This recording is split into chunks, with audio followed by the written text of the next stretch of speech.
Oke teman-teman, di video kali ini kita akan melanjutkan latihan soal dan pembahasan dari Peraturan Permenpan nomor 37 tahun 2020. Jadi sama dengan video sebelumnya, kita masih membahas Peraturan Permenpan nomor 37 tahun 2020 tentang Jabatan Fungsional Analis SDM Aparatur. Langsung saja kita masuk ke latihan soalnya. Di sini langsung nomor 11 ya, karena di video sebelumnya kita sudah membahas latihan soal mulai dari nomor 1 sampai 10.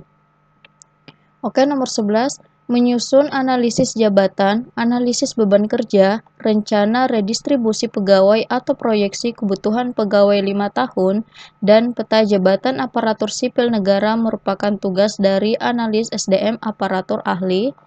A. Pertama, B. Mudah, C. Madya, D. Mudah dan Madya, E. Utama. Jawabannya adalah B. Mudah.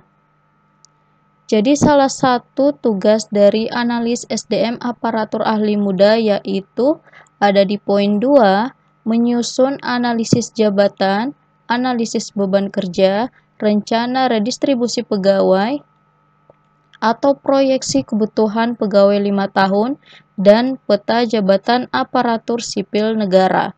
Jadi ini merupakan tugas dari seorang analis SDM aparatur ahli muda. Jadi jawabannya B, mudah. Nomor 12, salah satu tugas dari analis SDM aparatur ahli pertama yaitu menyusun kebutuhan aparatur sipil negara sesuai pedoman dan peraturan perundang-undangan. Dari tugas tersebut akan menghasilkan A. Dokumen kerangka kerja pengembangan karir aparatur sipil negara, B. Dokumen pola karir aparatur sipil negara sesuai pedoman dan peraturan perundang-undangan, C. Dokumen kebutuhan aparatur sipil negara, D. Dokumen rancangan pengadaan aparatur sipil negara, E. Dokumen kerangka kerja promosi aparatur sipil negara. Jawabannya C. Dokumen kebutuhan aparatur sipil negara. Dalam pasal 9 dibahas tentang hasil kerja tugas jabatan fungsional analis SDM aparatur. Salah satunya yaitu jabatan analis SDM aparatur ahli pertama, yang hasil kerjanya itu salah satunya berupa dokumen kebutuhan aparatur sipil negara. Ini dihasilkan dari tugas menyusun kebutuhan aparatur sipil negara sesuai pedoman dan peraturan perundang-undangan. Jadi salah satu tugas dari analis SDM aparatur ahli pertama yaitu menyusun kebutuhan aparatur sipil negara sesuai pedoman dan peraturan perundang-undangan. Dari tugas ini akan menghasilkan hasil kerja tugas berupa dokumen kebutuhan aparatur sipil negara. Jadi di sini jawabannya adalah C, dokumen kebutuhan aparatur sipil negara. Nomor 13. Dalam hal unit kerja tidak terdapat analis SDM aparatur yang sesuai dengan jenjang jabatannya, untuk melaksanakan kegiatan dapat digantikan oleh analis SDM aparatur lain yang jenjang jabatannya berada A. Satu tingkat di atas atau satu tingkat di bawah jenjang jabatannya, B. Dua tingkat di atas atau dua tingkat di bawah jenjang jabatannya, C. Setara dengan jenjang jabatannya, D. Di jenjang jabatan lain, E. Dua tingkat di atas atau satu tingkat di bawah jenjang jabatannya. Jawabannya A. Satu tingkat di atas atau satu tingkat di bawah jenjang jabatannya. Jadi dalam pasal 10, dalam hal unit kerja tidak terdapat analis SDM aparatur yang sesuai dengan jenjang jabatannya untuk melaksanakan kegiatan sebagaimana dimaksud dalam pasal 8. Pasal 8 itu teman-teman membahas tentang uraian kegiatan tugas jabatan fungsional analis SDM aparatur yang sudah kita bahas sedikit ya, beberapa di latihan soal sebelum-sebelumnya. Nah, analis SDM aparatur yang berada satu tingkat di atas atau satu tingkat di bawah jenjang jabatannya dapat melakukan kegiatan tersebut berdasarkan penugasan secara tertulis dari pimpinan unit kerja yang bersangkutan. Jadi, kita ambil contoh, misal ada tugas ya. Ini merupakan tugas dari seorang ahli muda misalnya ya. Seorang maaf, saya bersihkan dulu ya. Oke, semisal di sini ada berupa kegiatan. Kegiatan ini merupakan kegiatan dari seorang ahli muda. Ya, ahli. Tulisan saya jelek betul. Sebentar ya. Ini pengaruh mouse-nya kali. Ahli muda.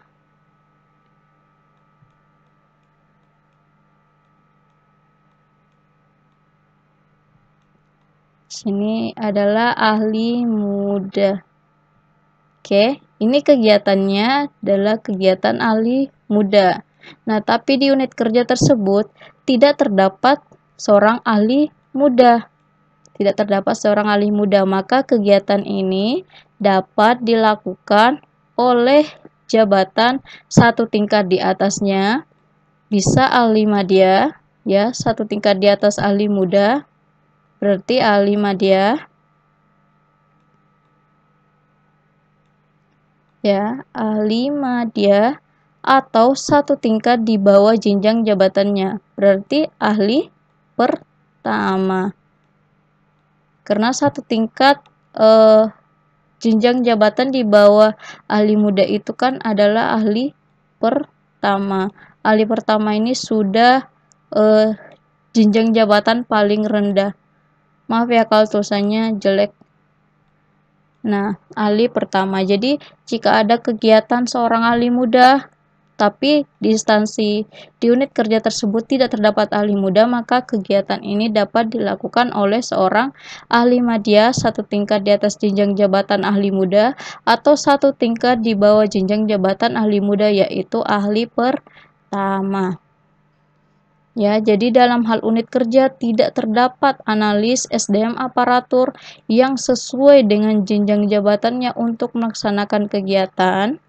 Ya, yang sesuai dengan jenjang jabatannya untuk melaksanakan kegiatan dapat digantikan oleh analis SDM aparatur lain yang jenjang jabatannya berada satu tingkat di atas atau satu tingkat di bawah jenjang jabatannya.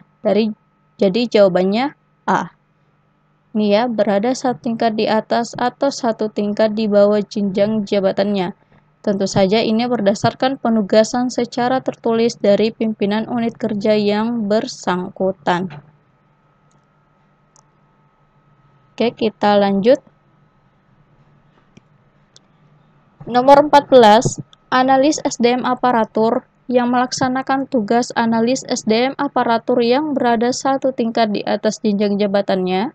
Angka kredit yang diperoleh sebesar A 50%, B 70%, C 20%, D 80%, E 100%. Jawabannya D 80%. Jadi untuk penilaian angka kredit atas hasil penugasan maka ditetapkan sebagai berikut. Analis SDM aparatur yang melaksanakan tugas analis SDM aparatur yang berada satu tingkat di atas jenjang jabatannya, angka kredit yang diperoleh ditetapkan 80% dari angka kredit setiap kegiatan. Jadi, kita ambil contoh lagi, semisal sama tadi ini ada kegiatan. Ya, ini kegiatan, ini angka kreditnya semisal 1 gitu ya. Angka kreditnya 1, ini adalah kegiatannya ahli madya. Bentar, saya bersihkan dulu. Oke, ini merupakan misal ada kegiatannya, kegiatan ini angka kreditnya 1. Nah, ini adalah kegiatannya ahli media. Ini kegiatannya ahli media. Nah, kegiatan ini merupakan kegiatannya ahli media. Tapi kegiatan ini dikerjakan oleh ahli muda. Nah, kegiatan ini dikerjakan oleh seorang ahli muda. Maka, ahli muda yang mengerjakan kegiatan ahli media ini dapat angka kredit sebesar 80%. Ya, 80%. Nah, 1 itu 80%-nya berapa? 0,8 ya, 80%-nya. Kalau saya tidak salah 0,8 ya. Karena kalau itu hitungan ya ampun dah kalau saya hitung-hitungan tuh. Nah, jadi seperti itu contohnya. Jadi di sini untuk analis SDM aparatur yang melaksanakan tugas analis SDM aparatur yang berada satu tingkat di atas jenjang jabatannya, ya, satu tingkat di atas jenjang jabatannya, angka kredit yang diperoleh ditetapkan 80%. Ya, seperti itu teman-teman. Jadi untuk jawaban soal nomor 14, angka kredit yang diperoleh sebesar 80%. Jawabannya D, 80%. Oke, kita lanjut. Soal nomor 15, pengangkatan PNS ke dalam jabatan fungsional analis SDM aparatur dapat dilakukan melalui pengangkatan A pertama, B promosi, C pertama dan promosi, D pertama perpindahan dari jabatan lain atau promosi, E kenaikan pangkat.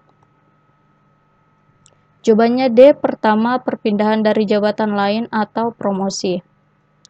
Nah, dalam pasal 13 itu ada pengangkatan PNS ke dalam jabatan fungsional analis SDM aparatur dapat dilakukan melalui pengangkatan yang pertama, perpindahan dari jabatan lain atau promosi. Ini adalah 3 cara yang bisa dilakukan dalam pengangkatan PNS ke dalam jabatan fungsional analis SDM aparatur. Jadi pertama, perpindahan dari jabatan lain atau promosi. Jadi jawabannya D. Nomor 16, pengangkatan dalam jabatan fungsional analis SDM aparatur melalui pengangkatan pertama. Tadi ada 3 ya, pengangkatan pertama, perpindahan dari jabatan lain, dan kemudian atau promosi. Nah, di sini di soal nomor 16 ini pengangkatan dalam jabatan fungsional analis SDM aparatur melalui pengangkatan pertama harus memenuhi syarat, salah satunya berijazah paling rendah sarjana atau diploma 4 pada bidang ilmu kecuali A. Administrasi negara atau publik, B. Sosial politik, C. Kebijakan publik, D. Manajemen publik, E. Manajemen. Jawabannya B, sosial politik. Teman-teman bisa lihat di bagian kedua pengangkatan pertama pasal 14. Di situ ada pengangkatan dalam jabatan fungsional analis SDM aparatur melalui pengangkatan pertama. Harus memenuhi syarat sebagai berikut. Berstatus PNS, memiliki integritas dan moralitas yang baik, sehat jasmani dan rohani, berijazah paling rendah sarjana atau diploma 4, bidang ilmu administrasi negara atau publik, kebijakan publik, manajemen atau pengembangan sumber daya manusia, pemerintahan, dan informatika. Berarti dalam hal ini yang tidak ada adalah ilmu sosial politik. Karena di sini pertanyaannya kecuali, berarti jawabannya B. Yang bukan ya, berarti jawabannya B, sosial politik. Oke. Ini teman-teman bisa baca lebih lanjut ya. Di sini saya potongnya cuma sampai poin E. Ya, nanti teman-teman baca sendiri. Ini masih ada lanjutannya. Oke, kita lanjut ya. Ini nomor 16. Dan kita lanjut nomor 17. Pengangkatan dalam jabatan fungsional analis SDM aparatur ahli pertama melalui perpindahan dari jabatan lain. Tadi pengangkatan pertama ya. Ini di soal nomor 17 ini melalui perpindahan dari jabatan lain. Harus berusia paling tinggi A 35 tahun. Kok keluar sendiri jabatan. Udah nggak apa-apa. Keluar sendiri, ini mungkin lupa diaktifkan animasinya, muncul sendiri. Oke, perpindahan dari jabatan lain harus berusia paling tinggi A 35 tahun, B 40 tahun, C 42 tahun, D 50 tahun, E 53 tahun. Jawabannya E 53 tahun. Jadi ini ada dalam pasal 15 ya, pengangkatan dalam jabatan fungsional analis SDM aparatur melalui perpindahan dari jabatan lain. Harus memenuhi syarat sama dengan pengangkatan pertama ya. Umum aja syaratnya, berstatus PNS, memiliki integritas dan moralitas yang baik, sehat jasmani dan rohani, berijazah paling rendah sarjana atau diploma 4, bidang ilmunya sama. Nah, kemudian di poin H ya, itu harus berusia paling tinggi 53 tahun. 53 tahun bagi yang akan menduduki jabatan fungsional analis SDM aparatur ahli pertama dan analis SDM aparatur ahli muda. Kemudian 55 tahun bagi yang akan menduduki jabatan fungsional analis SDM aparatur ahli madya dan 60 tahun bagi yang akan menduduki jabatan fungsional analis SDM aparatur ahli utama bagi PNS yang menduduki jabatan pimpinan tinggi atau JPT. Oke. Nah, teman-teman bisa lihat di soal, pengangkatan dalam jabatan fungsional analis SDM aparatur ahli pertama, karena yang ditanyakan adalah ahli pertama melalui perpindahan, berarti jawabannya adalah E, 53 tahun. Jadi untuk ahli pertama dan ahli muda, itu paling tinggi usianya harus 53 tahun ya. Jadi jawabannya adalah E, 53 tahun. Sepertinya tadi saya ada lupa sedikit menerangkan yang tentang, maaf ya, kita agak mundur. Nah, yang ini ya, untuk analis SDM aparatur yang melaksanakan tugas analis SDM aparatur yang berada satu tingkat di atas jenjang jabatannya, itu angka kredit yang diperoleh 80%. Ini ya, 80%. Nah, bagaimana jika analis SDM aparatur itu melaksanakan tugas yang berada satu tingkat di bawah jenjang jabatannya? Misal ahli muda, ya ahli muda melaksanakan tugas ahli pertama, gitu ya. Ahli muda melaksanakan ahli pertama, berapa angka kreditnya? Nah, angka kreditnya itu ditetapkan 100%. Ya, jadi jika seorang analis SDM aparatur melaksanakan tugas yang berada satu tingkat di atas jenjang jabatannya, angka kreditnya 80%. Jika analis SDM aparatur melaksanakan tugas yang berada satu tingkat di bawah jenjang jabatannya, ya, melaksanakan tugas analis SDM aparatur yang berada satu tingkat di bawah jenjang jabatannya, itu angka kreditnya yang diperoleh ditetapkan 100%. Jadi contohnya tadi ada tugas ada tugas ahli pertama ya. Misal ada tugas ahli pertama, angka kreditnya 1, maka ahli muda yang melaksanakan tugas ahli pertama ini ya dapat angka kredit 1 gitu ya, karena ditetapkannya 100% dari angka kredit dari setiap kegiatan. Oke, kita lanjut ya.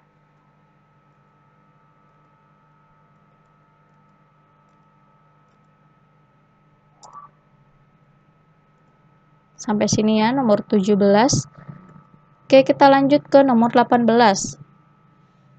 Penilaian kinerja analis SDM aparatur terdiri dari A. Prestasi kerja, B. Jumlah kehadiran dan pencapaian kinerja, C. SKP dan perilaku kerja, D. PAK dan jumlah kehadiran, E. Prestasi kerja dan jumlah angka kredit. Jawabannya C. SKP dan perilaku kerja. Jadi dalam pasal 20 ya, penilaian kinerja itu meliputi SKP dan perilaku kerja. Jadi dalam penilaian kinerja analis SDM aparatur itu ditujukan untuk menjamin objektivitas pembinaan yang berdasarkan sistem prestasi dan sistem karir. Penilaian kinerja analis SDM aparatur itu dilakukan berdasarkan perencanaan kinerja pada tingkat individu dan tingkat unit atau organisasi dengan memperhatikan target, capaian, hasil, dan manfaat yang dicapai serta perilaku PNS. Penilaian kinerja analis SDM aparatur dilakukan secara objektif, terukur, akuntabel, partisipatif, dan transparan sesuai peraturan perundang-undangan. Ini bunyi pasal 19. Dalam pasal 20, penilaian kinerja yang dimaksud dalam pasal 19 ini itu meliputi SKP dan perilaku kerja. Jadi, penilaian kinerja analis SDM aparatur terdiri dari SKP dan perilaku kerja. Jawabannya C. Nah, SKP itu apa? SKP itu sasaran kinerja pegawai. Semoga teman-teman masih ingat ya. Ini ada di video sebelumnya, teman-teman. Jadi, saya sudah katakan SKP itu adalah sasaran kinerja pegawai. Nah, kalau teman-teman masih ingat PAK itu apa? Penetapan angka kredit. Oke, kita lanjut ya. Ini juga sudah dibahas sedikit ya di video sebelumnya. Oke, kita lanjut nomor 19. Analis SDM aparatur wajib menyusun SKP pada A. Setiap awal bulan, B. Awal tahun, C. Bulan Maret setiap tahun, D. Akhir tahun, E. Akhir bulan. Jawabannya B. Awal tahun. Jadi dalam SKP, ya, dalam pembahasan tentang SKP pasal 21, analis SDM aparatur wajib menyusun SKP pada awal tahun. Jadi jawabannya B, pada awal tahun. Jadi setiap awal tahun, seorang analis SDM aparatur itu wajib menyusun SKP, sasaran kinerja pegawai. Sasaran kinerja pegawai atau SKP merupakan target kinerja analis SDM aparatur berdasarkan penetapan kinerja unit kerja yang bersangkutan. SKP untuk masing-masing jenjang jabatan diambil dari uraian kegiatan tugas jabatan sebagai turunan dari penetapan kinerja unit kerja. Nah, ini masih ada lanjutannya, teman-teman. Nanti teman-teman baca sendiri ya di peraturannya. Oke, kita lanjut. Nomor terakhir, nomor 20, target angka kredit bagi analis SDM aparatur ahli pertama setiap tahun ditetapkan paling sedikit A5, B10, C12,5, D15,7, E20. Jawabannya C12,5. Jadi dalam pembahasan target angka kredit itu ada di pasal 24. Target angka kredit dalam pasal 23, teman-teman baca sendiri. Bagi analis SDM aparatur setiap tahun ditetapkan paling sedikit yaitu 12,5 untuk analis SDM aparatur ahli pertama. Jadi target angka kredit bagi analis SDM aparatur ahli pertama setiap tahun ditetapkan paling sedikit 12,5. Nah, kemudian untuk ahli muda itu paling sedikit 25. Untuk ahli madya itu paling sedikit 37,5. Untuk ahli utama itu paling sedikit 50. Nah, mungkin teman-teman ada yang beberapa berpikir, wah 12,5 sedikit sekali, gampang aja. Saya rasa tidak semudah itu ya teman-teman. Karena kalau teman-teman baca uraian kegiatan, kemudian baca di bagian lampiran Permenpan nomor 37 tahun 2020, setiap kegiatan itu hanya memiliki angka kredit yang tidak banyak ya. Ya, ada 0,4 misalnya. Ada juga yang 2 mungkin. Ya, macam-macam sih, beda-beda. Tergantung kegiatannya. Dan tidak semua kegiatan itu bisa kita lakukan, teman-teman. Karena kalau sepengetahuan saya sampai saat ini, tidak semua kegiatan itu bisa kita lakukan di instansi kita, seperti itu. Contohnya menyusun kebutuhan pegawai, mungkin kalau di instansi kayak yang berurusan dengan pegawai ya, semacam BKPP mungkin, atau BPSD mungkin, atau BKN, oke lah, mereka mungkin punya tugas itu. Tapi kalau semisal di instansi saya, itu tidak bisa dilakukan karena tidak ada di kegiatan, bukan tugas dari unit kerja kami, seperti itu. Jadi saya rasa bukan hal mudah juga untuk mengumpulkan angka kredit. Itu tergantung sih di mana kalian ditempatkan, atau mungkin bisa dibilang tergantung di mana kalian daftar ya, di instansi mana kalian mendaftar, seperti itu sih. Oke, saya rasa cukup sampai sekian latihan soal dan pembahasan kita di video ini. Terima kasih. Mohon maaf jika ada salah-salah kata. Semoga apa yang saya sampaikan di video kali ini bermanfaat untuk teman-teman semua. Sampai jumpa di video selanjutnya.